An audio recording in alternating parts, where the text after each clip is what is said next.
इस वीडियो में दोस्तों हम लोग बात करने वाले हैं आईसीआईसीआई बैंक के हाउसिंग फाइनेंस लोन के बारे में।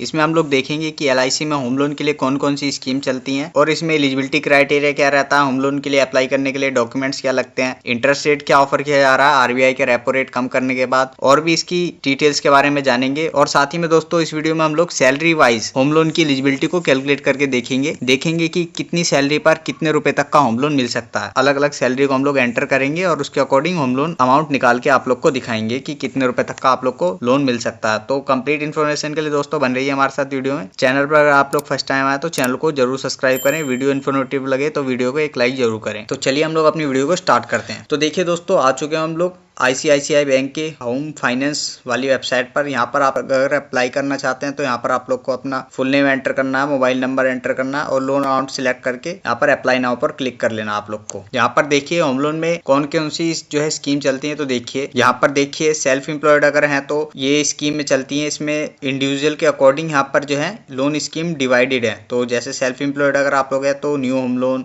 Prime home loan, balance transfer, home loan improvement, home improvement loan, plot loan, top up loan, Insta top up loan. Salaried है तब भी जो है सेम ही जो है लोन स्कीम रहती है, लेकिन अप्लाई करने के लिए आप लोग को अपने अकॉर्डिंग सिलेक्ट करना पड़ेगा। तो यहाँ पर देखिए दोस्तों फीचर्स क्या रहने वाले हैं। तो इसमें क्विक लोन प्रोसेसिंग का फीचर मिल जाता है, easy home loan eligibility norms बहुत ही इजी जो है यहाँ पर एलिजिबिलिटी क्राइटेरिया रहता है, वाइड रेंज ऑफ प्रोडक्ट मिल जाता है आप लोग को, अलग अलग वैरायटी के आप लोग को लोन स्कीम देखने के लिए मिल जाती है और भी काफ़ी सारे यहाँ पर आप लोग को फीचर्स देखने के लिए मिल जाते हैं।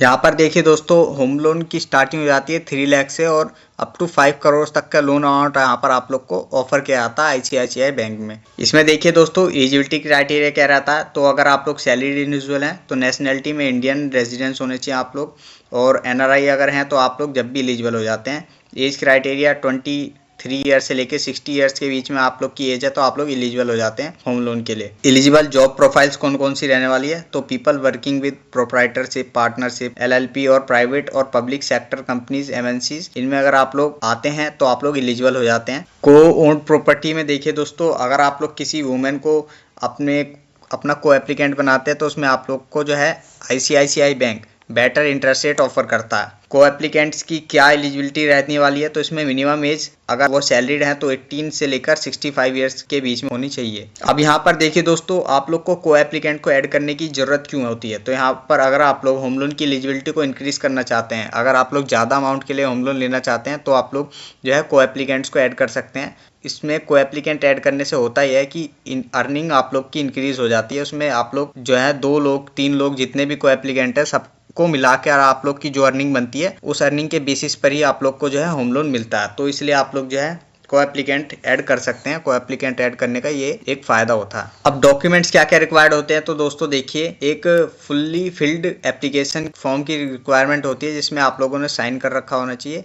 आइडेंटिटी एंड रेजिडेंस प्रूफ की रिक्वायरमेंट होती है, जैसे कि Aadhaar card, PAN card, voter ID card, job card, इन सब की रिक्वायरमेंट होती है। इनकम प्रूफ में आप लोग लेटेस्ट 2 मंथ्स की सैलरी स्लिप का यूज़ कर सकते हैं।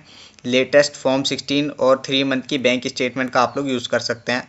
इसमें प्रॉपर्टी के डॉक्यूमेंट्स यूज़ कर सकते हैं, जो भी प्रॉपर्टी के डॉक्यूमेंट्स है जैसे रजिस्ट्री वगैरह हो गया, एग्रीमेंट्स हो गए, तो ये सभी आप लोग यूज़ कर सकते हैं। चार्जेस क्या क्या लगते हैं। तो देखिए दोस्तों ये सभी जो है चार्जेस यहाँ पर लगते हैं। यहाँ पर लॉगिन एप्लीकेशन फ़ी लगता है 5000 प्लस जीएसटी इसमें अलग से लगता है। प्रोसेसिंग एडमिनिस्ट्रेटिव फीस लगता है इसमें 0.75% का लोन अमाउंट के, जो कि 11,000 तक मैक्सिमम जा सकता है। फुल प्रीपेमेंट अगर आप लोग करते हैं, फोरक्लोजर करते हैं तो उसमें भी फोरक्लोजर और प्रीपेमेंट चार्ज लोन के अकॉर्डिंग रहता है। इसमें 0 भी लग सकता है और कई बार चार्जेस लग भी सकते हैं। तो दोस्तों ये तो हम लोगों ने बात करी आईसीआईसीआई बैंक के होम लोन की डिटेल्स के बारे में। इसमें इंटरेस्ट रेट क्या रहता है तो उसको देख लेते हैं। तो देखिए दोस्तों आईसीआईसीआई बैंक में इंटरेस्ट रेट की स्टार्टिंग हो जाती है 8.75% से। प्रोसेसिंग फी अप टू 2% का लगता है लोन अमाउंट के। यहाँ पर 2% तक का प्रोसेसिंग फी लग सकता है। इसमें देखिए दोस्तों सिविल स्कोर वाइज कितना रहता है। तो अगर 800 या उससे वो आप लोग का सिविल स्कोर है तो 8.75% तक आप लोग का जो है इंटरेस्ट रेट लग सकता है। सैलरीड के केस में,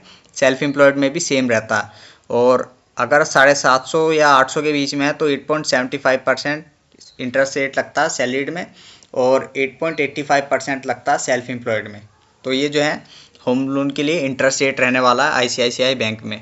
तो दोस्तों अब हम लोगों ने बात कर लिया आईसीआईसीआई बैंक के होम लोन की डिटेल्स के बारे में। अब जैसा कि मैंने आप लोग को बताया था कि हम लोग एलिजिबिलिटी को कैलकुलेट करके देखेंगे, तो उसके लिए चलते हैं हम लोग एलिजिबिलिटी कैलकुलेटर की वेबसाइट पर। तो दोस्तों आ चुका हूं मैं होम लोन की एलिजिबिलिटी कैलकुलेटर की वेबसाइट पर, जहां पर हम लोग अलग अलग मंथली सैलरी को एंटर करके लोन अमाउंट को कैलकुलेट करके देखेंगे। तो सबसे पहले मैं 25,000 एंटर कर देता हूँ और टेन्योर में 10 ईयर सिलेक्ट कर लेता हूँ। मिनिमम 10 ईयर के लिए हम लोग जो है एलिजिबिलिटी को कैलकुलेट करके देखेंगे और इंटरेस्ट रेट को मैं 8% एंटर कर देता हूं। तो देखिए 25,000 की सैलरी पर 10 साल के लिए अगर आप लोग होम लोन लेना चाहें तो 8,24,215 रुपए तक का आप लोग होम लोन ले सकते हैं।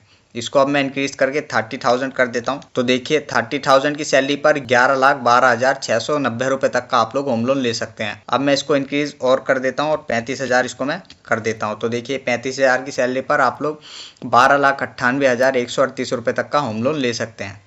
अब इसको और इंक्रीज करके मैं 40,000 कर देता हूं। तो देखिए 14,83,587 रुपए तक का आप लोग होम लोन ले सकते हैं 40,000 की सैलरी पर, वो भी 10 साल के लिए। अगर मैं इसको और इंक्रीज करके 45,000 कर दूं तो देखिए 16,69,035 रुपए तक का आप लोग होम लोन ले सकते हैं। 20,250 रुपये आप लोग की लोन की EMI बनेगी, वो भी 10 सालों के लिए। इसको इंक्रीज करके अगर मैं 50,000 कर दूं 18,54,483 रुपये तक के होम लोन के लिए आप लोग एलिजिबल हो जाएंगे। 22,500 रुपये आप लोग की लोन की EMI बनेगी, वो भी 10 सालों के लिए। अब इसको मैं इंक्रीज करके 55,000 अगर कर दूं तो देखिए 22,66,591 रुपीज़ के लोन के लिए आप लोग एलिजिबल हो जाएंगे। 27,500 रुपये आप लोग की मंथली EMI बनेगी। इसको और इंक्रीज करके मैं 60,000 कर दूँ अगर तो देखिए 24,72,640 रुपये तक के होम लोन के लिए आप लोग एलिजिबल हो जाएंगे। इसको अगर मैं और इंक्रीज करके 70,000 कर दूं तो देखिए 28,84,752 रुपये के होम लोन के लिए आप लोग एलिजिबल हो जाएंगे और 35,000 आप लोग की जो है लोन की EMI बनेगी। अगर इसको और इंक्रीज करके मैं 80,000 कर दूं तो देखिए 32,96,859 रुपये के लोन के लिए आप लोग एलिजिबल हो जाएंगे और 40,000 आप लोग की लोन की EMI बनेगी। इसको और इंक्रीज करके अगर मैं 90,000 कर देता हूं तो देखिए 37,08,967 रुपीज़ के लोन के लिए आप लोग एलिजिबल हो जाएंगे और 45,000 रुपीज़ आप लोग की मंथली EMI बनेगी। अब जो है लास्ट 1 लाख रुपए अगर आप लोग किसी की सैलरी है तो उसे कितना लोन अमाउंट मिल सकता है। तो देखिए 1 लाख रुपए की सैलरी पर 41,21,074 रुपये तक का लोन मिल सकता है और 50,000 रुपये तक की मंथली EMI बन सकती है 10 सालों के लिए। अब इसके लिए दोस्तों EMI को भी कैलकुलेट करके देखेंगे, तो उसके लिए चलते हैं हम लोग EMI कैलकुलेटर पर। तो आ चुके हैं EMI कैलकुलेटर पर। यहाँ पर सबसे पहले लोन अमाउंट को मैं एंटर कर देता हूँ और इंटरेस्ट रेट को मैं 8% एंटर कर देता हूँ और लोन टेन्योर को 10 ईयर सिलेक्ट कर लेते हैं। तो देखिए लोन की EMI 50,000 बनी है। 50,000 आप लोग की जो है लोन की EMI बनेगी। 18,78,926 रुपये आप लोग को टोटल इंटरेस्ट पे करना पड़ेगा 10 सालों में और 60 लाख रुपए बैंक को आप लोग को रिटर्न करने पड़ेंगे टोटल 10 सालों में। तो दोस्तों आप लोग को समझ आ गया होगा कि कितनी सैलरी पर कितने रुपए तक का होम लोन मिल सकता है। काफ़ी लोगों की सैलरी इस वीडियो में कवर हो गई होगी, तो आप लोग को अब कमेंट करने की ज़रूरत नहीं पड़ेगी। बाकी फिर भी अगर आप लोग को कुछ कन्फ्यूज़न हो तो आप लोग हमें कमेंट करके पूछ सकते हैं। अगर और किसी बैंक के होम लोन डिटेल्स के बारे में अगर आप लोग को जानना है तो उसके लिए भी आप लोग हमें कमेंट करके बता सकते हैं। तो दोस्तों इस वीडियो में इतना ही था। मिलते हैं किसी और इन्फॉर्मेटिव वीडियो में, तब तक के लिए गुड बाय।